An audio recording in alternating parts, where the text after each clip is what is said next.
روز اخباروں میں بڑے بڑے دیکھتے ہیں، یہ جو ہر جگہ پہ ہمیں کہیں مریم نواز کلینک اور مریم نواز سڑک اور مریم نواز جو ہے کھمبا یہ سب نظر آتا ہے، اور نواز شریف برج اور شہباز شریف سڑک، یہ جو پورا خاندان کی میراث بنا کر چلاتے ہیں۔ اور اسی طرح شاہراہ بھٹو جو بہہ گئی، کل ٹوٹ گئی کراچی میں، ریلا آیا اور شاہراہ بھٹو پورے 50 سال کے بھٹو کے اقتدار پر جو ہے وہ اس نے اس کو بہا دیا، اور پورے سندھ پہ اسی طرح سے پیپلز پارٹی نے قبضہ کیا ہوا اور اس کو قبضہ اسٹیبلشمنٹ نے کروایا۔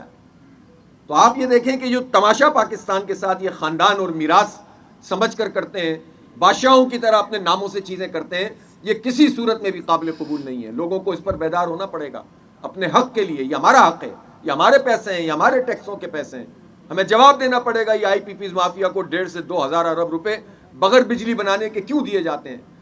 یہ پہلے چینی امپورٹ کرتے ہیں پھر ایکسپورٹ کرتے ہیں، پہلے ایکسپورٹ کرتے ہیں پھر امپورٹ کرتے ہیں، اور اس طرح سے ہر دفعہ کک بیک لیتے ہیں، ہمیں ڈبو دیتے ہیں اور اپنا کام نہیں کرتے۔